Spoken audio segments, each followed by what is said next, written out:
আচ্ছা, আজকের ক্লাসটা সেটা একটা স্পেশাল ক্লাস, কারণ তোমরা অনেকেই আমাকে কমেন্ট বক্সে রিকোয়েস্ট করেছিলে যে তোমাদের সেকেন্ড সামেটিভের জন্য যদি কিছু সাজেশনস তোমরা পাও তাহলে ভালো হয়। তো এবারে দেখো, আমার যেটা প্রথমেই বলা সেটা হচ্ছে যে এমসিকিউ এসএকিউ এইগুলোর কোনো সাজেশনস তো সেভাবে হয় না, তোমাকে বইটা ভালো করে পড়তে হবে। তাও এসএকিউ এর জন্য আমার যে ভিডিওগুলো, ডিটেলড ভিডিওগুলো দেওয়া রয়েছে, সেগুলো জাস্ট এক ঝলক পড়ো, সেখানেই দেখবে ছোট্ট ছোট্ট কী ধরনের কোয়েশ্চেন হতে পারে। সেগুলো যেমন দেওয়া রয়েছে তেমনি তার আনসারও কেমন হবে সেগুলো কিন্তু আমি ওখানে করে দিয়েছি। ফলে আজকের যে ভিডিওটা সেটা বেসিক্যালি ব্রড কোয়েশ্চেন্স, কারণ তোমরা অনেকেই একটু হয়তো চিন্তায় পড়েছো যে এতগুলো চ্যাপ্টার রয়েছে, কোন কোয়েশ্চেনগুলো পড়বো, কোনগুলো বাদ পড়ে গেল কিনা, কমন পাবো কিনা।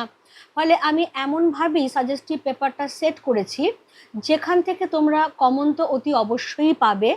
খেয়াল করো, ভাষা হয়তো একটু এদিক ওদিক হতে পারে, কোয়েশ্চেনের ভাষা, কিন্তু আনসার ঠিক আজকে যে কোয়েশ্চেনগুলো ধরে আলোচনা করা হচ্ছে আনসার কিন্তু সেই রকমই হবে।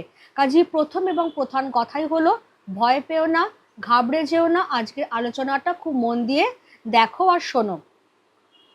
স্ট্যান্ডার্ডাইজ যে সিলেবাস, যেটা সেকেন্ড সামেটিভের জন্য ধরা রয়েছে, তার মধ্যে কবিতা রয়েছে তিনটে। একটা হচ্ছে অভিষেক, নেক্সট প্রলয়োল্লাস, আর হচ্ছে সিন্ধু তীরে।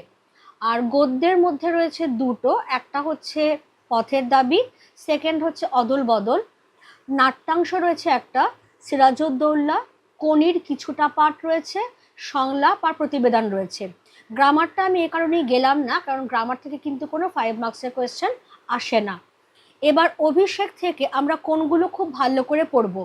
প্রথম আর প্রধান কোয়েশ্চেনটাই আমি নিয়েছি, অভিষেক কাব্যাংশ অবলম্বনে ইন্দ্রজিতের চরিত্র বৈশিষ্ট্য, সেইটা আমাদের আলোচনা করতে দেবে। এরকম ফ্ল্যাগ দিতে পারে বা হয়তো কোনো একটা পার্টিকুলার লাইন তুলে বললো যে এই উক্তির আলোকে ইন্দ্রজিতের চারিত্রিক বৈশিষ্ট্য আলোচনা করো।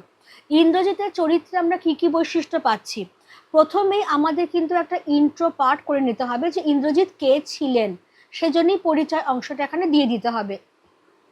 যে ইন্দ্রজিৎ হলেন স্বর্ণলঙ্কার রাজা রাবণ এবং তার স্ত্রী মন্দোদরীর জ্যেষ্ঠ পুত্র। জন্মকালে তিনি মেঘের মতো আওয়াজ করে কেঁদেছিলেন বলে তার নাম হয় মেঘনাদ, এবং দেবরাজ ইন্দ্রকে যুদ্ধে পরাস্ত করেছিলেন বলে তার নাম হয় ইন্দ্রজিৎ। এবার তার চারিত্রিক বৈশিষ্ট্যগুলি আমরা আলোচনা করব। বলে নিলে ফার্স্ট প্যারাগ্রাফটা দিয়ে তারপরে কিন্তু তুমি প্যারাগ্রাফ ওয়াইজ করবে। আর একটা কথা বলে রাখি, 5 মার্কসের কোয়েশ্চেনে কিন্তু উৎসটা সবসময় ইম্পর্টেন্ট, অর্থাৎ কার লেখা কোন কবিতা বা কাব্যাংশ বা নাট্যাংশ এইগুলো বলে নেবে। আর চেষ্টা করবে 5 মার্কসের কোয়েশ্চেনে অন্তত একটা বা দুটো রেলিভেন্ট কোটেশন বা উদ্ধৃতি প্রয়োগ করতে, যথাযথ উদ্ধৃতি প্রয়োগ করতে, তাহলে কিন্তু তোমার আনসার আলাদা একটা ওয়েটেজ ক্যারি করবে।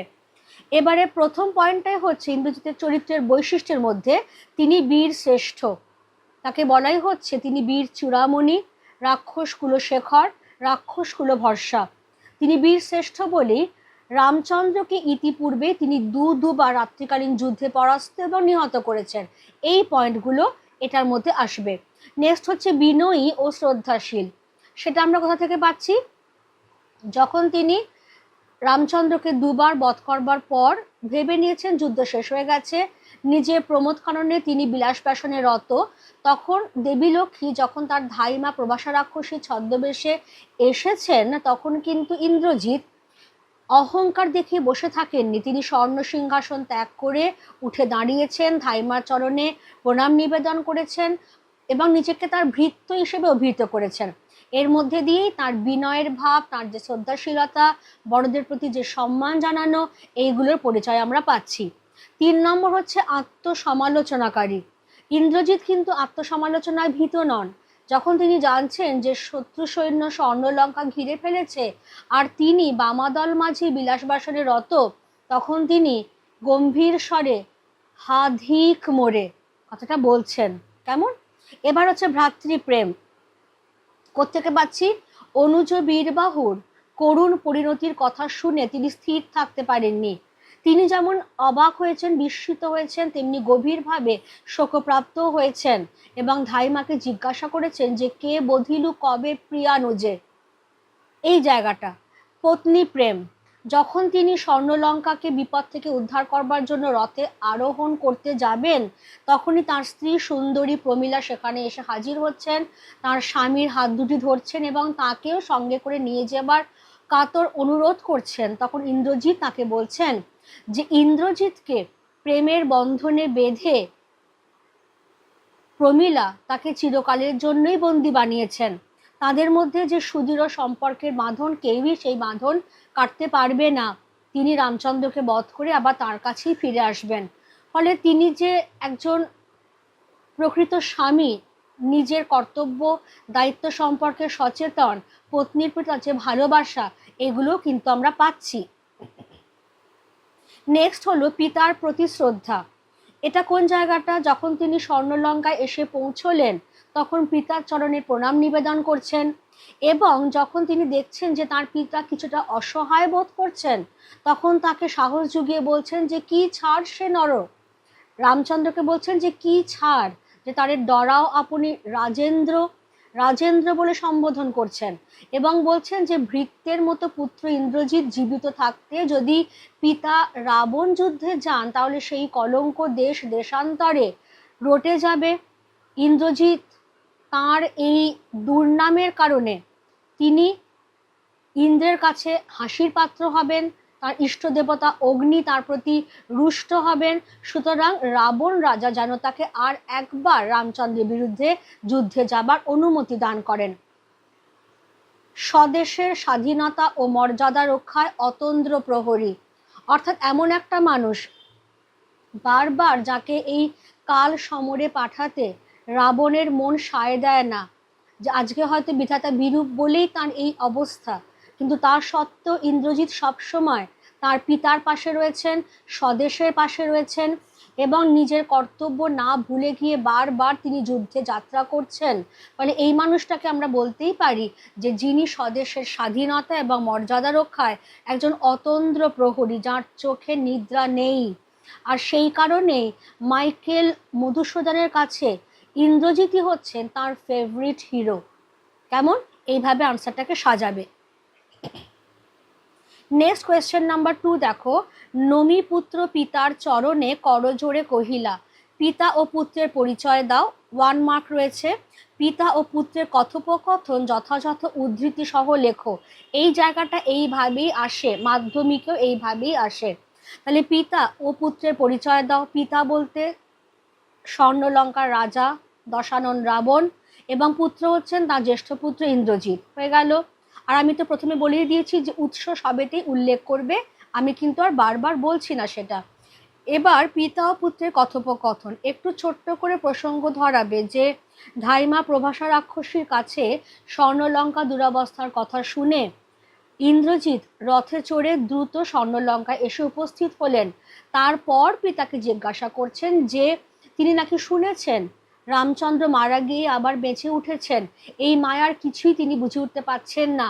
ওইখান থেকে শুরু করে একদম শেষ পর্যন্ত যেখানে রাবণ রাজা তাকে বলছেন যে এখন সূর্য অস্ত যাচ্ছেন, এখন যুদ্ধে যাবার উপযুক্ত সময় নয়, তুমি কাল সকালবেলা সূর্য উঠলে যুদ্ধে যেও, আমি তোমাকে সেনাপতি পদে বরণ করে নিলাম।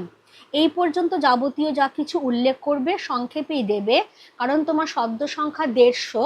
বলাই হয় যে কম বেশি 10% শিথিলযোগ্য, অর্থাৎ তুমি ম্যাক্সিমাম 165 শব্দের মধ্যে তোমার আনসার কমপ্লিট করবে এবং তারই মধ্যে যথাযথ উদ্ধৃতি দেবে। তাহলে আমাদের 1 আর 2 নম্বরটা হয়ে গেল। 3 নম্বর কোয়েশ্চেন কি বলা হচ্ছে, সাজিলা রথীন্দ্রর সর্ব বীর আভরণে। প্রসঙ্গ চাওয়া হয়েছে, ক্যারিং 2 মার্কস। এই প্রসঙ্গে যে পৌরাণিক উপমাগুলির ব্যবহার করা হয়েছে তা আলোচনা করো। প্রসঙ্গ খুব ছোট্ট করে বলতে গেলে আমি যদি পয়েন্ট ওয়াইজ যাই, ধাইমা প্রভাষা রাক্ষসীর কাছ থেকে লঙ্কা দুরবস্থার কথা জানতে পারা, অনুজ বীরবাহু তিনি যুদ্ধে মারা গেছেন, সেই শোকে গভীরভাবে শোকপ্রাপ্ত রাজা রাবণ সসৈন্যে যুদ্ধে যাবার জন্য প্রস্তুত হচ্ছেন। ইন্দ্রজিৎ আত্মধিক্কার দিচ্ছেন এবং তারপরেই তিনি তার অনুচরদের রথ সাজিয়ে আনতে বলছেন এবং নিজেও তিনি রণসাজে সজ্জিত হচ্ছেন। এই প্রসঙ্গে এই উক্তিটি করা হয়েছে। এবার এই প্রসঙ্গে যে পৌরাণিক উপমা, দুটো উপমা এসেছে কিন্তু এখানে। একটা হচ্ছে যে দেবসেনাপতি কার্তিক তারকাসুরকে বধ করবার প্রাককালে যেভাবে রণসাজে সজ্জিত হয়েছিলেন সেইটার কথা। আরেকটা হচ্ছে তৃতীয় পাণ্ডব অর্জুন যখন বিরাট রাজার গোধন উদ্ধার করতে বিরাট রাজার পুত্র উত্তরকে সঙ্গে নিয়ে যুদ্ধে যাবার প্রাককালে শমী গাছের তলায় রণসাজে সজ্জিত হয়েছিলেন তার কথা। এই দুটো আনবে। 4 নম্বর কোয়েশ্চেন কি? হায় বিধি বাম মম প্রতি, প্রসঙ্গ উল্লেখ করে মন্তব্যটির তাৎপর্য বিশ্লেষণ করো। এখানেও তাই একটু প্রসঙ্গ ধরাবে। ইন্দ্রজিৎ কার কাছ থেকে স্বর্ণলঙ্কা দুরবস্থার কথা জানতে পারলেন এবং তিনি আর সময় নষ্ট না করে দ্রুত তার রথে চড়ে লঙ্কায় এসে উপস্থিত হলেন। পিতার চরণে প্রণাম নিবেদন করলেন। তার পিতা তখন সসৈন্যে যুদ্ধে যাবার জন্য রণসাজে সজ্জিত হচ্ছেন। তার সঙ্গে ইন্দ্রজিতের কথোপকথন হচ্ছে। ইন্দ্রজিৎ তার কাছে আরও একবার রামচন্দ্রের বিরুদ্ধে যুদ্ধযাত্রা করবার অনুমতি চাইছেন এবং বলছেন যে দুরকম শাস্তি হতে পারে। এক, তাকে অগ্নিবাণে ভস্ম করে সেই ভস্ম বায়ু অস্ত্রে উড়িয়ে দেবেন, বা যদি রাবণ রাজা বলেন তাহলে রামচন্দ্রকে বন্দি বানিয়ে রাবণ রাজার চরণতলে এনে তিনি তাকে অর্পণ করবেন। এই প্রসঙ্গেই রাবণ রাজা অসহায়তার সঙ্গে এই কথা বলছেন যে বিধাতা তার প্রতি আজকে বিরূপ হয়েছেন। তা নয় তো, কেউ কোনোদিন শোনেনি যে শিলা আবার নাকি জলে ভাসে, মৃত মানুষ নাকি আবার পুনর্জীবিত হয়, অথচ দুটোই ঘটেছে। শিলা জলে ভাসিয়েই রামচন্দ্র সেতু বন্ধন করে স্বর্ণলঙ্কায় এসে পৌঁছেছেন এবং ইন্দ্রজিতের হাতে দুবার মারা গিয়েও তিনি আবার বেঁচে উঠেছেন। ফলে এখানে রাজা রাবণ তিনি যথেষ্ট বীর হওয়া সত্ত্বেও আজকে বারবার তিনি যে পরাস্ত হচ্ছেন, পরিস্থিতি অনুকূল নয় বলেই হয়তো এই আক্ষেপ ঝরে পড়ছে তার কথায়। এই 4টি এখান থেকে মেন কোয়েশ্চেন। এবার চলে যাও প্রলয়োল্লাসে। প্রলয়োল্লাসে যেটা বলা হয়েছে একদম টপিক মানে থিম ধরে কোয়েশ্চেন। প্রলয়োল্লাস কবিতায় প্রকাশিত কবির বিদ্রোহী মনোভাবের পরিচয় দাও। কাজী নজরুল ইসলাম বিদ্রোহী কবি হিসেবেই পরিচিত। ফলে তোমাকে সমগ্র কবিতাটা, ধরো এইটা, বা কবির স্বদেশ চেতনার কি পরিচয় পাও বা নামকরণের সার্থকতা, 3 নম্বরটাতে আমি একটু পরে আসছি। বাকি দুটো কোয়েশ্চেন কিন্তু একদম কবিতাটার সারমর্ম তুমি উল্লেখ করে দেবে এবং সেখানে মেন একটা পয়েন্টেই হিট করবে। সেখানে হচ্ছে যে ভারতীয় তরুণ বীর বিপ্লবীদের কবি এখানে প্রলয়ঙ্কর শিবের মূর্তিতে কল্পনা করেছেন। যেরকম নটরাজ শিবের প্রলয় নাচনে একদিকে থাকে ধ্বংস এবং সেই ধ্বংসের ওপরেই তিনি নতুন সৃষ্টি করেন। তো এখানেও যেন সেই বীর বিপ্লবীরা ব্রিটিশ শাসনের অবসান ঘটাবে, জীর্ণ পুরাতন সমাজের অবসান ঘটাবে, সমাজের বুক থেকে যাবতীয় বৈষম্যের অবসান ঘটাবে এবং একটা নতুন সমাজ প্রতিষ্ঠিত করবে যেখানে সবাই সমান অধিকার লাভ করবে, স্বাধীনতার নতুন দিনের শুভ সূচনা ঘটাবে। হয়ে গেল। এর ওপরে বেস করি তাহলে আসবে 3rd কোয়েশ্চেনটা। এই নামকরণের কোয়েশ্চেনে ইউজুয়ালি 3টে প্যারাগ্রাফ করতে হয়। ফার্স্ট প্যারাগ্রাফে যেটা থাকে যে কোন কোন দিক থেকে কোনো রচনার নামকরণ করা যেতে পারে, চরিত্রধর্মী, বিষয়ধর্মী নাকি ব্যঞ্জনাধর্মী। হয়ে গেল। এবার সেকেন্ড প্যারাগ্রাফে তুমি প্রলয়োল্লাস কবিতাটার খুব সংক্ষেপে তার জিস্টটা বলে নেবে। আর কনক্লুডিং 3rd প্যারাগ্রাফটাতে তুমি বলবে যে প্রলয়ের কারণে উল্লাস, তার মানেই প্রলয়োল্লাস। তাহলে প্রলয় ঘটতে চলেছে, প্রলয় মানে বিপদ, ধ্বংস। তাহলে ধ্বংস যেখানে ঘটতে চলেছে সেখানে কবির উল্লাসের কারণ কি? কারণ এই ধ্বংসের মধ্যেই রয়েছে নতুন সৃষ্টির সম্ভাবনা, যেটা আমি এক্ষুনি বললাম যে পরাধীনতার অবসানে স্বাধীনতার নবসূর্যোদয় ঘটবে, সমাজের বুক থেকে সমস্ত বৈষম্যের অবসান ঘটে গিয়ে আমরা সবাই সমান অধিকার লাভ করব। আর সেই জন্যেই দরকার প্রলয়, আর সেই জন্যেই সেই প্রলয়কে আগমন জানিয়েই কবির হর্ষোন্মাদনা।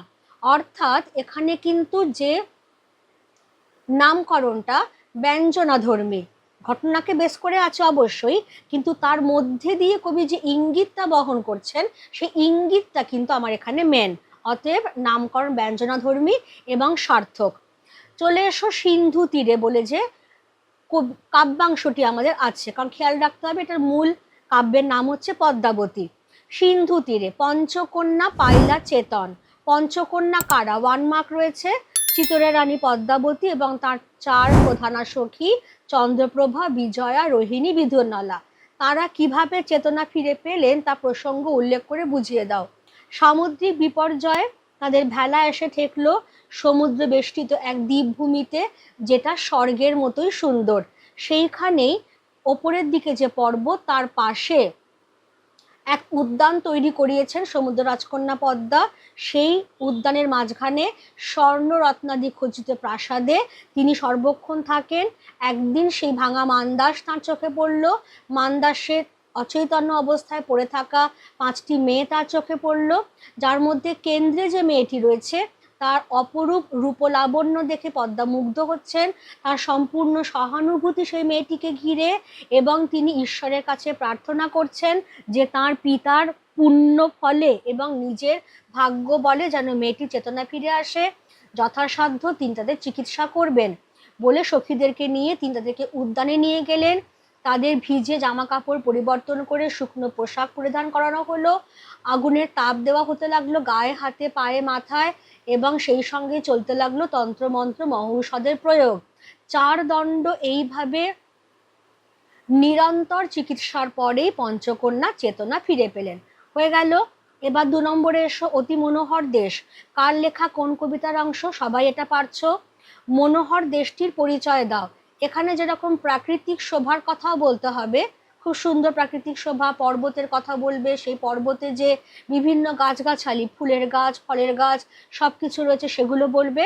তারপরে সেখানকার অধিবাসীদের যে সৎ চরিত্রের কথা, তারা সৎ, সদাচারী, তারা কখনো মিথ্যা কথা বলে না, সত্যবাদী, এই গুণগুলোর কথাই বলবে। এবং এই প্রাকৃতিক শোভা এবং সেখানকার অধিবাসীদের সচ্চরিত্রের কারণে জায়গাটি হয়ে উঠেছে দিব্যপুরী, অর্থাৎ স্বর্গের মতোই সুন্দর একটি মনোহর জায়গা। এখানে কিন্তু রাজকন্যা পদ্মার প্রসঙ্গ বা তার প্রাসাদের প্রসঙ্গ আনতে হবে না। এবার 3 নম্বরে এসো, তথা কন্যা থাকে সর্বক্ষণ। কোন কন্যার কথা বলা হয়েছে? মেন আনসারটা হচ্ছে সমুদ্র রাজকন্যা পদ্মার কথা বলা হয়েছে। তিনি কোথায় থাকেন? এবারে সেই সমুদ্র বেষ্টিত দ্বীপ, দ্বীপের উত্তর দিকে যে পর্বত, সেই পর্বতে অরণ্য রয়েছে, গাছগাছালি রয়েছে।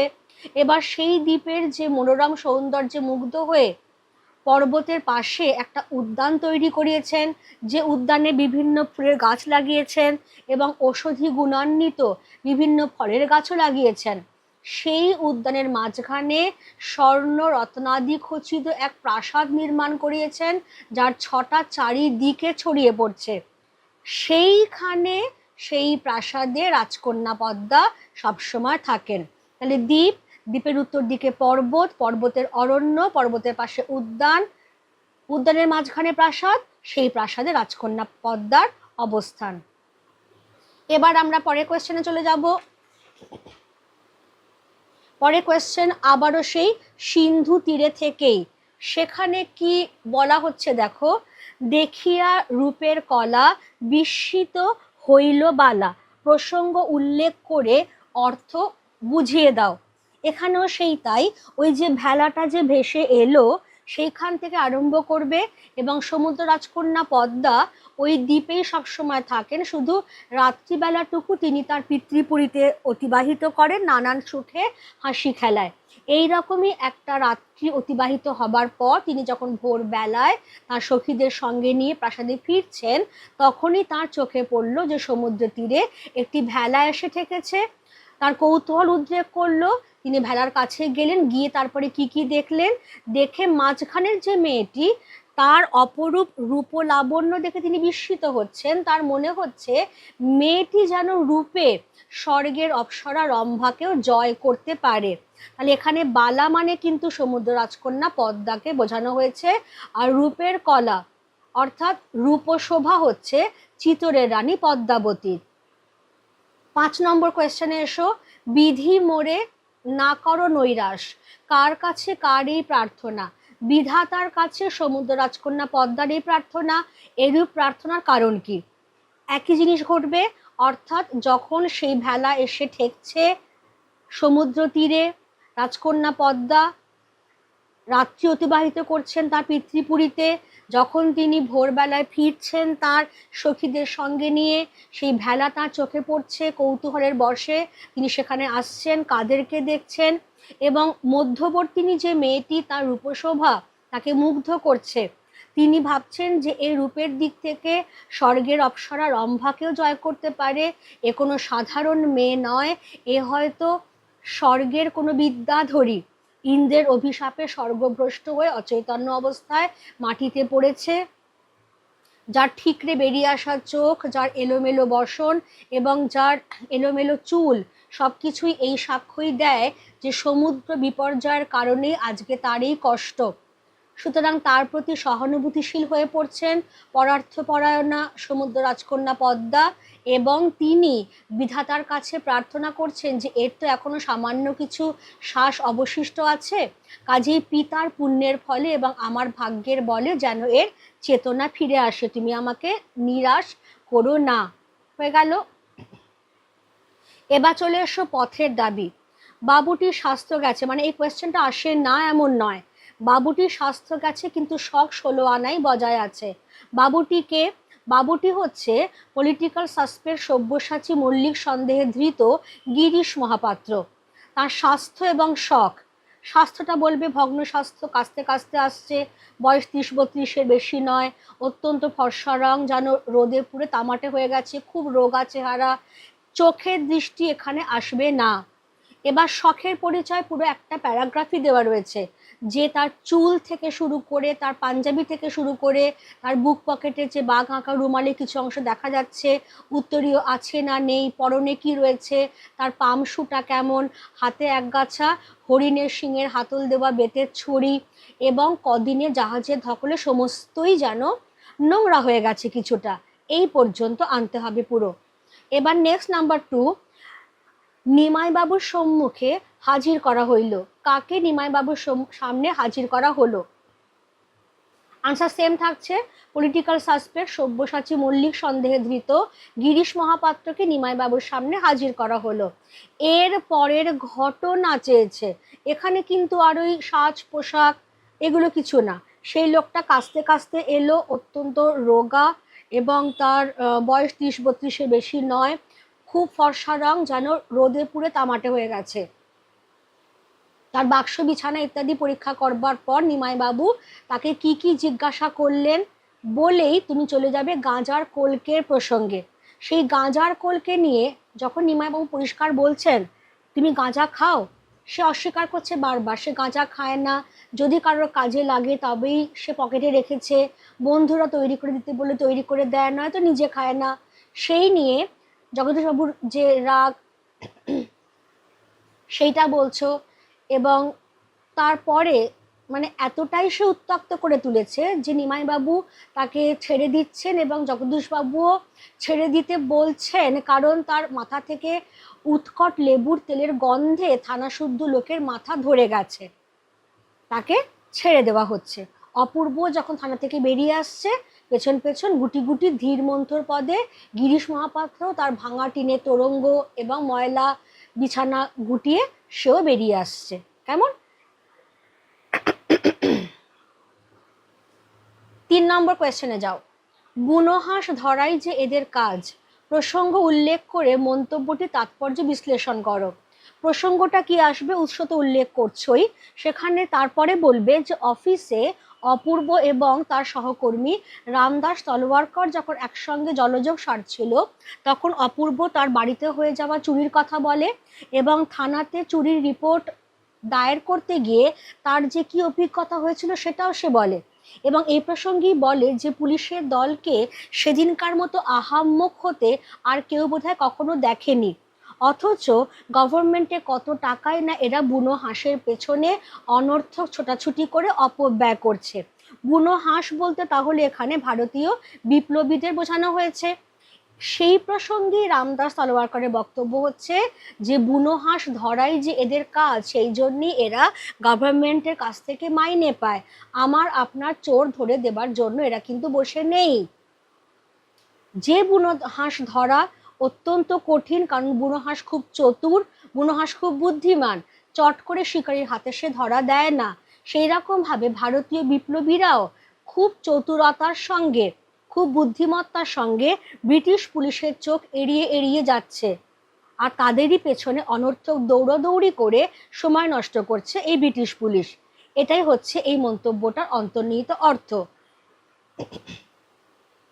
4 নম্বর যেটা, মনে হলে দুঃখে লজ্জায় ঘৃণায় নিজেই যেন মাটির সঙ্গে মিশিয়ে যাই। বক্তাকে, অপূর্ব, কোন প্রসঙ্গে কাকে একথা বলা হয়েছে? যখন রামদাস তলওয়ারকর বলছেন যে আপনি যে বলছেন যে আপনার আত্মীয় যিনি হন ব্রিটিশ পুলিশের বড় কর্তা নিমাই বাবু, তার থেকেও বেশি আপনার আপনজন হচ্ছেন সব্যসাচী মল্লিক, যিনি একজন রাজবিদ্রোহী।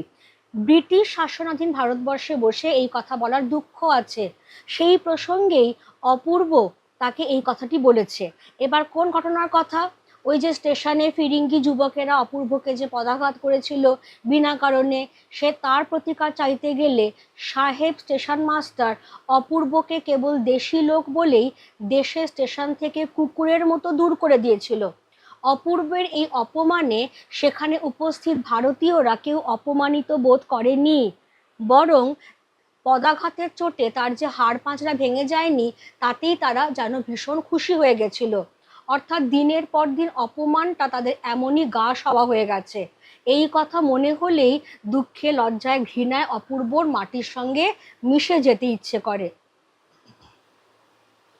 কোয়েশ্চেন নাম্বার 5-এ এসো। কিন্তু ইহা যে কত বড় ভ্রম তাহা কয়েকটা স্টেশন পরেই সে অনুভব করিল। কোন ভ্রমের কথা এখানে বলা হয়েছে? অফিসের কাজে ভামযাত্রাকালে অপূর্ব ছিল প্রথম শ্রেণীর যাত্রী রেলের। খাওয়া দাওয়ার পর সে যখন নিশ্চিন্ত মনে একটু শুয়েছে, তখন তার ধারণা ছিল যে ভোরবেলা পর্যন্ত কেউ তার নিদ্রার ব্যাঘাত ঘটাবে না। এটাই যে তার ভুল ধারণা, তার কথাই বলা হয়েছে। এবার সেটাকে ভ্রম বা ভুল ধারণা কেন বলা হলো? ওই যে রাত্রিবেলা অন্তত 12-3 ব্রিটিশ পুলিশের লোক তাকে জাগিয়ে তার নাম ধাম ঠিকানা বিবরণ সব জিজ্ঞাসা করেছিল। সে বিরক্ত হয়ে প্রতিবাদ করায় বর্মা সাব ইন্সপেক্টর কি উত্তর দিয়েছিলেন? তার প্রত্যুত্তরে অপূর্ব বলেছিল যে হ্যাঁ, হতে পারে সে ইউরোপিয়ান নয়, কিন্তু সে ফার্স্ট ক্লাস প্যাসেঞ্জার, রাত্রে তার ঘুমের ব্যাঘাত ঘটানো যায় না। তখন সাব ইন্সপেক্টর চরম ঔদ্ধত্যের সঙ্গে বলেছিল যে সেই নিয়ম কেবল রেলওয়ে কর্মচারীর জন্য। সে পুলিশ, সে ইচ্ছে করলে অপূর্বকে ট্রেন থেকে নিচে নামিয়েও দিতে পারে। অতএব এটাকে অপূর্বর ভুল ধারণা বলা হয়েছে যে রাত্রিবেলা শুলে সকালবেলা পর্যন্ত কেউ আমার ঘুমের ব্যাঘাত ঘটাবে না। এটাই সেই ভুল ধারণা ছিল। 6 নম্বর কোয়েশ্চেন যেটা, পথের দাবি রচনাংশের নামকরণের সার্থকতা। 3টে প্যারাগ্রাফ হবে। ফার্স্ট প্যারাগ্রাফ তো বলেই দিলাম, সেকেন্ড প্যারাগ্রাফ এন্টায়ার রচনাটার একটা ছোট্ট জিস্ট। লাস্ট প্যারাগ্রাফে পথের দাবি বলতে কি বোঝানো হচ্ছে? কোন পথ? স্বাধীনতার পথ। স্বাধীনতার পথে চলবার দাবি উত্থাপিত হয়েছে এখানে। অর্থাৎ আমরা সবাই স্বাধীনতা উপভোগ করবার অধিকারী। কেন আমাদের সেই দাবি দেওয়া হবে না? সেই দাবি পূরণ করবার জন্যই সব্যসাচী মল্লিকদের মতো রাজবিদ্রোহীদের পথে নামা। তাহলে পথে নেমেই পথের দাবি আদায় করবার চেষ্টা। নামকরণ সম্পূর্ণ ব্যঞ্জনাধর্মী এবং সার্থক। এবার চলে এসো অদল বদলে। অমৃত সত্যি তার বাবা মাকে খুব জ্বালিয়েছিল। অমৃত কেন ও কিভাবে তার বাবা মাকে জ্বালিয়েছিল? ইসাবের মতো নতুন জামা না পেলে অমৃত স্কুলে যাবে না, মনে পড়ছে জায়গাটা? ফলে ইসাবের মতো একটা নতুন জামা পাবার জন্যই অমৃত তার বাবা মাকে জ্বালিয়েছিল বলে। এবার ঠিক পরে যে যে পয়েন্ট আছে, যে কি কি ভাবে সে উত্ত্যক্ত করেছিল, সেই সবকটা পয়েন্টই তোমাকে কিন্তু খেয়াল করে করে আনতে হবে। 2 নম্বর কোয়েশ্চেন যেটা, আমাকে বাঁচানোর জন্য তো আমার মা আছে, প্রসঙ্গ উল্লেখ করে উক্তিটির যথার্থতা নিরূপণ করো। তাহলে অমৃত এবং ইসাব 10 বছর বয়সী দুই অভিন্ন হৃদয় বন্ধু, যদিও তারা ভিন্ন ধর্মের। এবার হোলির দিনের পরন্ত বিকেলে উভয়ে একই রকমের জামা পরে যখন ছেলেরা যেখানে খেলাধুলো করছিল সেখানে এসে হাজির হলো, তখন তাদের ইচ্ছে না থাকা সত্ত্বেও কালিয়ার সঙ্গে অমৃতকে কুস্তি লড়তে হয়। অমৃত হেরে যায়। অমৃতর অপমানের প্রতিশোধ নেবার জন্য ঈশাব কালিয়ার সঙ্গে কুস্তি লড়ে এবং কালিয়াকে হারিয়ে দেয়। মাঝখান থেকে যেটা হয়, ধস্তাধস্তিতে ঈশাবের জামার পকেট এবং 6 ইঞ্চি পরিমাণ কাপড় ছিঁড়ে যায়। তখন বাড়ি ফেরবার পথে অমৃতের মাথায় বুদ্ধি খেলে যায় এবং দুজনের বাড়ির মাঝখানে সরু জায়গাটায় ঢুকে অমৃত ঈশাবকে বলে জামা অদল বদল করতে। অমৃতের ভালো জামার সঙ্গে ঈশাবের ছেঁড়া জামা, তাতে অন্তত ঈশাবকে ওর বাবার মারের হাত থেকে বাঁচানো যাবে। ঈশাব যখন জিজ্ঞাসা করে যে অমৃতের কি হবে, তাকেও তো তার বাবা মারবে, তখন অমৃত বলেছিল যে হ্যাঁ হতে পারে, তাকে বাঁচাবার জন্য তার মা রয়েছেন। ফলে এই যে মায়ের ওপর সন্তানের যে পরম নির্ভরতা, এইটাই এই উক্তির যথার্থতা। এবার 3 নম্বর কোয়েশ্চেন, যেটা অমৃতের জবাব আমাকে বদলে দিয়েছে। বক্তা হচ্ছেন ঈশাবের বাবা হাসান পাঠান। অমৃতের কোন জবাব তাকে কিভাবে বদলে দিয়েছিল, প্রসঙ্গটা একটু উল্লেখ করবে যে জামা অদল বদলে ঘটনাটা সচক্ষে দেখেছিলেন হাসান পাঠান এবং তিনি এটাও শুনেছিলেন যে ঈশাব অমৃতকে যখন জিজ্ঞাসা করেছিল যে তোর বাবা যখন তোকে মারবে তখন তুই কি করবি, তখন অমৃত উত্তর দিয়েছিল যে তাকে বাঁচাবার জন্য তার মা রয়েছে। এই হচ্ছে সেই জবাব যা হাসান পাঠানকে বদলে দিয়েছে, কারণ তিনি বুঝতে পেরেছেন তিনি ছিলেন বিপত্নিক এবং সংসারের নানা ঝামেলা সামলাতে সামলাতে কিছুটা রুক্ষ প্রকৃতিরও। ছেলেকে তিনি কেবল শাসন করে গেছেন, তিনি তার মা এবং বাবা দুটো হয়ে উঠতে পারেননি।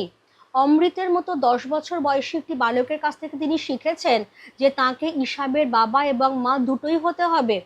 ঈশাব যেমন তাকে ভয় পাবে, তেমনি যেন পরম বিশ্বস্ত বন্ধু বলেও ভাবতে পারে, যে বন্ধু দুঃখে বিপদে আপদে তার পাশে এসে দাঁড়াবে। ফলে এই যে একজন রুক্ষ প্রকৃতির বিপত্নিক মানুষ মাত্র 10 বছরের একটি বাচ্চা ছেলের কাছ থেকে জীবনের শিক্ষা অর্জন করছেন এবং বদলে ফেলছেন নিজেকে, কঠোর প্রকৃতি থেকে তিনি চেষ্টা করছেন ঈশাবের মা এবং বাবা দুই হয়ে উঠবার, এটাই হচ্ছে এই প্রশ্নের উত্তর। কেমন? এবার তাহলে চলে এসো আমাদের পরের কোয়েশ্চেনে যাব আমরা। পরের কোয়েশ্চেনটা একদম ফ্ল্যাট। অদল বদল গল্পে দুটি বালকের বন্ধুত্ব কিভাবে সাম্প্রদায়িকতার ঊর্ধ্বে উত্তীর্ণ হয়েছে তা আলোচনা করো। এটা সবাই পারবে, কারণ পুরো গল্পটাই তুমি লিখে দিচ্ছ। এবং জামা অদল বদলটা ঘটলো কেন? অমৃতই ঘটালো বন্ধুকে বাবার মারের হাত থেকে বাঁচাবার জন্য।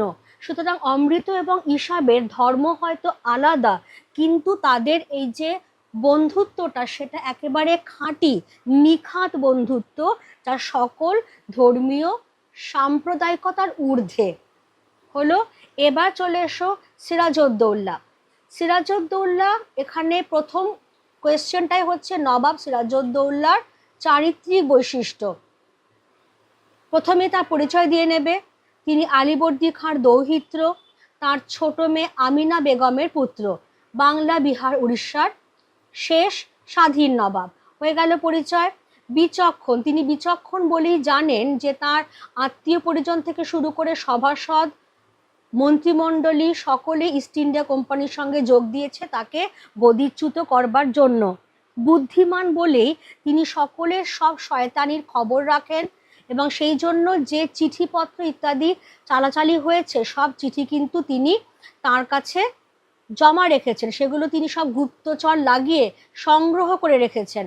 দক্ষ প্রশাসক বলেই নরমে গরমে তিনি তার বিরোধী পক্ষকে সামলাবার চেষ্টা করেছেন এবং তিনি কিন্তু আত্মসমালোচনায় ভীত নন।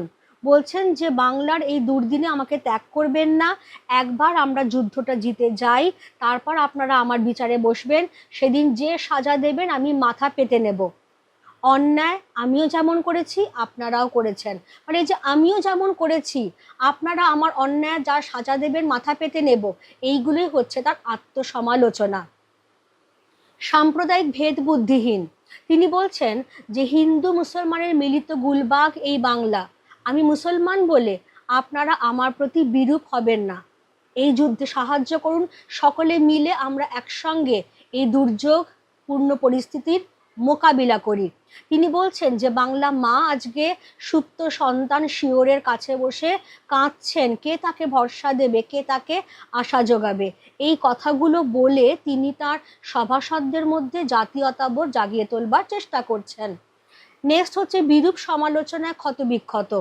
তার সভাসদেরা তাকে সমালোচনা করছেন, সারা দেশে তার দুর্নাম রটাচ্ছেন, আত্মীয় স্বজনের মন বিষিয়ে দিচ্ছেন। সবচেয়ে বড় কথা, ঘসেটি বেগম তাকে বাক্যবাণে বিদ্ধ করছেন বারবার বারবার, যার পরিপ্রেক্ষিতেই লুৎফাকে সিরাজ বলছেন যে ঘরে বাইরে সবসময় এত অপমান, এত লাঞ্ছনা আমি সইতে পারি না লুৎফা, এমন কোনো অন্যায় আমি করিনি যার জন্য সবসময় সবার কাছে আমাকে মাথা নিচু করে থাকতে হবে। ফলে এইখানেই আমরা বিরূপ সমালোচনায়, যে মানুষটা কিছু করেনি সেই ক্ষতবিক্ষত হয়ে যাওয়া মানুষটার পরিচয় আমরা পাচ্ছি। যুদ্ধের পরিণাম সম্পর্কে ওয়াকিবহাল, যখন তিনি বলছেন যে জানি না আজ কার রক্ত সে চায়, অর্থাৎ এই যুদ্ধই, এই পলাশির যুদ্ধই হতে চলেছে সিরাজের জীবনের শেষ যুদ্ধ। কারণ তিনি যদি যুদ্ধে যেতেন তাহলে বিরোধী পক্ষ বলি আর কিছু থাকবে না, আর যদি যুদ্ধে হারেন তাহলে বিরোধী পক্ষ তাকে আর বাঁচিয়েই রাখবে না, তিনি এটা খুব ভালো করেই জানেন। আর সব শেষে বলা যায়, স্বদেশের স্বাধীনতা রক্ষায় সদা সতর্ক একজন প্রহরী, যিনি হিন্দু মুসলমান কোনো ভেদাভেদ না করে, যিনি জানেন যে আজকের যে সভাসদেরা তাকে প্রতিশ্রুতি দিচ্ছেন যে বিপদে যুদ্ধের সময় তার পাশে থাকবেন, তারা কিন্তু আসল সময় তার পাশে থাকবেন না, সেটা জেনেও কিন্তু তিনি সেইটাকে অ্যাকসেপ্ট করছেন, যুদ্ধের জন্য প্রস্তুত হচ্ছেন, যাতে স্বদেশের স্বাধীনতাটা রক্ষিত হয়। এবার কোয়েশ্চেন নাম্বার 2-তে এসো। আমার এই অক্ষমতার জন্য তোমরা আমাকে ক্ষমা করো, কার প্রতি কার এই উক্তি? মসিয়ে লা তথা ফরাসি বণিক গোষ্ঠীর প্রতি বাংলার শেষ স্বাধীন নবাব সিরাজউদ্দৌলার এই উক্তি। বক্তার ক্ষমা প্রার্থনার কারণ কি? ওই যে ইস্ট ইন্ডিয়া কোম্পানি চন্দননগর দখল করে নিয়েছে, সমস্ত ফরাসি কুঠি ওদের ছেড়ে দেওয়া হোক এই মর্মে দাবি জানিয়েছে, এবং ফরাসিরা প্রতিকারের আশা নবাবের কাছে এসেছেন। কিন্তু পূর্ণিয়ার যুদ্ধে এবং কলকাতার জয়ের যুদ্ধে নবাবের প্রচুর লোকক্ষয় এবং অর্থক্ষয় হয়েছে, তার মন্ত্রিমণ্ডলীয় আর নতুন কোনো যুদ্ধের পক্ষপাতী নন। সেই জন্য ফরাসিদের প্রতি পূর্ণ সমর্থন থাকা সত্ত্বেও সিরাজ তাদেরকে সাহায্য করতে পারছেন না, এই কারণে তিনি ক্ষমা প্রার্থনা করেছেন। নাম্বার 3-তে আসছে ঘসেটি বেগমের চরিত্র।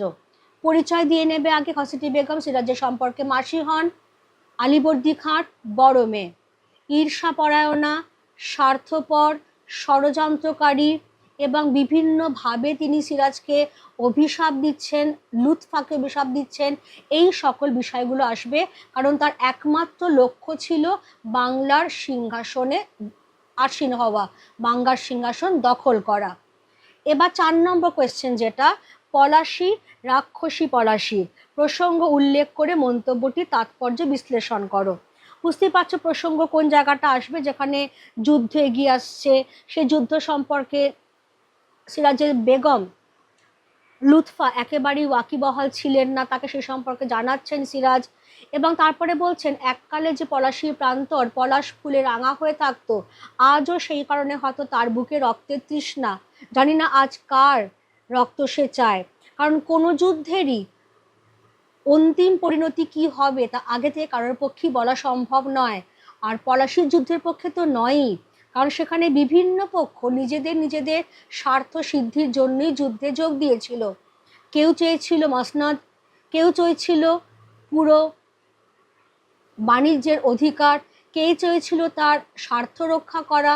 ফলে এই যে বিভিন্ন পক্ষ বিভিন্ন উদ্দেশ্য নিয়ে যুদ্ধে যোগ দিচ্ছে, ফলে এই যুদ্ধ হতে চলেছে চূড়ান্ত রক্তক্ষয়ী এবং ধ্বংসাত্মক। তাই পলাশীকে বলা হয়েছে রাক্ষসী পলাশী। এবার চলে এসো কোনি। চিড়িয়াখানার যে ঘটনাটা ওইটা একটু ভালো করে দেখবে, ওখান থেকে লাইনটা তোলা হয়েছে। কোনিকে খুব বকবে ভেবেছিল ক্ষিতীশ, কোনিকে বকার প্রয়োজন হয়েছিল কেন? ওরা চিড়িয়াখানায় কবে গেছিল, কটার সময় ঢুকলো, কতক্ষণ ঘোরাঘুরি করলো, খেতে বসে জল নেই সেটা দেখলো, কোনি জল চাইতে গেল একটি স্কুলের যারা এসেছিল তাদের দিদিমণির কাছে, সে দিদিমণি কোনিকে অপমান করে তাড়িয়ে দিল। তারপর সেই স্কুলেরই ছাত্রী হিয়া মিত্র 2 গ্লাস জল নিয়ে এলো। কোনি হিয়া মিত্রের একটা গ্লাসের জল ধাক্কা মেরে ফেলে দিল, তাতে খুব অপ্রস্তুত হয়ে গেল ক্ষিতির সিংহ। এবং কোনি সেখান থেকে চলে যাবার পর ক্ষিতির সিংহ হিয়াকে বললেন যে আমি জল দাও, আমার কোনো অসুবিধা নেই জলটা খেতে। এই পরিপ্রেক্ষিতে তিনি ভেবেছিলেন কোনিকে বকবেন। পার্ট কোয়েশ্চেন কি, শেষ পর্যন্ত কোনিকে বকা হয়েছিল কিনা তা কারণ সহ লেখো। শেষ পর্যন্ত কিন্তু ক্ষিতির সিংহ কোনিকে বকেননি, বরং বলেছিলেন যে হিয়া আমাকে কি বলছিল জানিস, যে আমার কাছে হেরে গেছে বলে হিংসে জ্বলে পুড়ে মরছে। কারণ ক্ষিতটা বুঝতে পেরেছিলেন হিয়াই হচ্ছে কোনির ভবিষ্যতের প্রতিদ্বন্দ্বী। ওর মধ্যে হিয়া সম্পর্কে যে রাগটা, যে ক্ষোভটা জমে আছে, সেটাকে জমিয়ে রাখা দরকার সময় মতো। এটাই ওকে বোমার মতো ফাটিয়ে সাঁতারে জয়লাভ করতে সাহায্য করবে। আর সত্যিই তাই, এই কথাটা যখন বললেন যে হিয়া আমাকে এই কথাগুলো বলে গেছে, তারপর থেকে ক্ষিদা লক্ষ্য করলেন যে সাঁতারের প্র্যাকটিসের সময় কোনি জল থেকে উঠতে দেরি করছে, অর্থাৎ সে আরও প্র্যাকটিস করে যাচ্ছে। 2 নম্বর কোয়েশ্চেন, অবশেষে কোনি বাংলা সাঁতার দলে জায়গা পেল। কোনি কিভাবে বাংলা সাঁতার দলে জায়গা পেয়েছিল? যে চূড়ান্ত নোংরা পলিটিক্স চলছিল, যেখানে অ্যাপোলোর কোনো প্রতিনিধি ছিল না, সেখানে জুপিটার প্রাণপণে চেষ্টা করেছিল কনকচাপা পালকে বাদ দিয়েই টিম তৈরি করতে। সেখানে তার হয়ে একমাত্র ফাইট করে গেছিলেন বালিগঞ্জ সুইমিং ক্লাবের কোচ প্রণবেন্দু বিশ্বাস, এবং তার প্রচেষ্টাতেই বলে ওই জায়গাটা পুরোটা আনবে। পার্ট কোয়েশ্চেনটা দেখো, এর পেছনে কার অবদান ছিল? এর পেছনে কিন্তু কখনই ক্ষিতির সিংহ নয়। কোনির বাংলা সাঁতার দলে জায়গা পাবার পেছনে এক এবং একমাত্র অবদান ছিল হিয়ার কোচ তথা বালিগঞ্জ সুইমিং ক্লাবের কোচ প্রণবেন্দু বিশ্বাসের। নেক্সট হচ্ছে সাঁতারের স্টেট চ্যাম্পিয়নশিপে কি ঘটেছিল? দুবার কোনিকে ডিসকোয়ালিফাই করা হয়েছিল, এবং একবার কোনি প্রথম স্থান নেওয়া সত্ত্বেও তাকে দ্বিতীয় স্থানাধিকারী বলে ঘোষণা করা হয়েছিল। এটা আমার মেন পয়েন্ট, ওই জায়গাটা ভালো করে দেখে রাখবে। কম্পিটিশনে পড়লে তো মেয়েটা আমার পা ধোয়া জল খাবে। কাকে লক্ষ্য করে কার উক্তি? কোনিকে লক্ষ্য করে অমিয়ার এই উক্তি। এর পরীক্ষা কিভাবে হয়েছিল? কোয়েশ্চেনটা দেখো, যখন জুপিটারের অফিসিয়াল চ্যাম্পিয়নশিপ হচ্ছে, তখন ঠিক তার পাশের কমলদিঘির ঠিক তার পাশের জলেই অ্যাপোলোর হয়ে একমাত্র নামছে কিন্তু কোনি, আনঅফিসিয়ালি। এবং সবাই যখন জুপিটারের চ্যাম্পিয়নশিপ দেখতে ব্যস্ত, হঠাৎই দর্শকরা বুঝতে পারছে যে পাশাপাশি কিছু একটা ঘটছে মনে হচ্ছে। ওই যে মেয়েটা, সে যেন জুপিটারের সঙ্গে প্রতিদ্বন্দ্বিতা করছে, এবং ফুল এক বডিতে সে কিন্তু অমিয়াকে হারাচ্ছে এই জায়গাটা। লাস্ট কোয়েশ্চেন দেখো, নেক্সট কোয়েশ্চেন যেটা, ক্ষিতির সিংহ কিভাবে কোনির প্রশিক্ষকের পাশাপাশি তার পরিবারের ত্রাণকর্তা হয়ে উঠেছিলেন? এখানে ক্ষিতির সিংহ কিভাবে তার ভরণ পোষণের ভার নিচ্ছেন, তাকে প্রজাপতিতে চাকরি পাইয়ে দিচ্ছেন, এবং তার মা তার কাছে তিনি ছাঁট কাপড়গুলো দিচ্ছেন, সেগুলোর বিনিময়ে কত পয়সা দিচ্ছেন, কোনির খাওয়া দাওয়ার ভার, ব্যায়ামের ভার, তার ডায়েট চার্ট তৈরি করা, সমস্ত কিছু তোমাকে কিন্তু এখানে ছোট্ট ছোট্ট করে আনতে হচ্ছে। কেমন?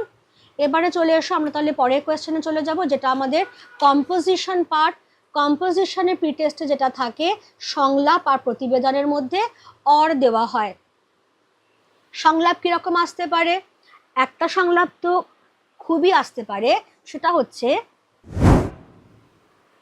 যেমন ধরো প্রথমটা যেটা আমি দিয়েছি, মাধ্যমিক পরীক্ষার প্রস্তুতি কেমন চলছে তাই নিয়ে 2 বন্ধুর মধ্যে কাল্পনিক সংলাপ। সেকেন্ডটা হচ্ছে শরীর স্বাস্থ্যের সুস্থতা উন্নতির জন্য প্রয়োজন খেলাধুলা ও শরীর চর্চা, এই নিয়ে 2 বন্ধুর মধ্যে কাল্পনিক সংলাপ। এমনভাবে কখনোই শুরু করবে না যে খেলার মাঠে 2 বন্ধুর মধ্যে দেখা হলো, একজন আরেকজনের সঙ্গে কথাবার্তা শুরু করলো, এরকম ব্র্যাকেট দিয়ে কিন্তু কখনো সংলাপ শুরু হয় না। সংলাপ শুরু হবে একদম সংলাপের মতো করে, পরপর নাম কোলন দিয়ে দিয়ে পরপর সবার সংলাপ। সংলাপের মধ্যে দিয়ে তুমি বিষয়টা এগিয়ে নিয়ে যাবে। হ্যাঁ, দুম করে হয়তো প্রসঙ্গে ঢুকবে না, একটু ছোট্ট করে ইন্ট্রো দিয়ে নেবে, একটা ভূমিকা যেটা তোমার মেন টপিক, তার একটা ভূমিকার মতো দিয়ে নেবে। শেষটাতে গিয়ে যেন ওইটা দিয়েই শেষ হয় যেটা দিয়ে শুরু করেছিলে। তেমন খেয়াল রাখবে, এখানেও কিন্তু মার্কস থাকছে 5, কাজে কম বেশি 150 শব্দ।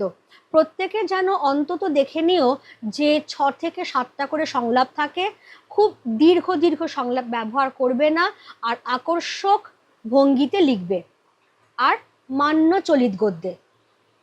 এবারে প্রতিবেদন। অতি ভারী বর্ষণে বেহাল দশা রাজ্যের, এই বিষয়ে সংবাদপত্রে প্রকাশের উপযোগী একটি প্রতিবেদন রচনা করো। যেরকম চারদিকে বৃষ্টি বাদলা হচ্ছে, রাজ্য মানে কিন্তু তোমার রাজ্যই বোঝানো হচ্ছে, কাজেই শিরোনাম দেবে, নিজস্ব সংবাদদাতা, রাজ্যের নাম বা জায়গার নাম দেবে, কলকাতা বলে দিলে, তারিখ দেবে যেদিন সেদিনকার, 3টে প্যারাগ্রাফে ভাগ করবে। আর 4 নম্বর, প্লাস্টিক দূষণ রোধে প্রতিবাদ মিছিলে পা মেলালেন বিশিষ্ট নাগরিক বৃন্দ, এই বিষয়ে সংবাদপত্রে প্রকাশের উপযোগী একটি প্রতিবেদন রচনা করো। কেমন হয়ে গেল? এইভাবে মোটামুটি প্রিপেয়ার করতে থাকো। আমি আশা রাখছি এখান থেকেই তোমরা পরীক্ষায় কমন পেয়ে যাবে। পরীক্ষা কেমন হলো অতি অবশ্যই আমাকে জানিও। আর এইগুলোর ওপর আমার যে ভিডিওগুলো দেওয়া রয়েছে সেগুলো যেটা বললাম একবার চোখ বুলিয়ে নিও, যা থেকে তোমরা ছোট্ট ছোট্ট কোয়েশ্চেন কি আসতে পারে সেটা আন্দাজ পেয়ে যাবে। আর হ্যাঁ, টেক্সট বই কিন্তু পড়তে ভুলো না, কারণ টেক্সট বইটা সবার আগে দরকার, সেটা পড়বে, তার সঙ্গে মিলিয়ে আমার সাজেশনস দেখে নিও। জানিও কিন্তু হ্যাঁ যে পরীক্ষা কেমন হলো। আজকে ক্লাস এখানেই রাখছি। Thank you everybody.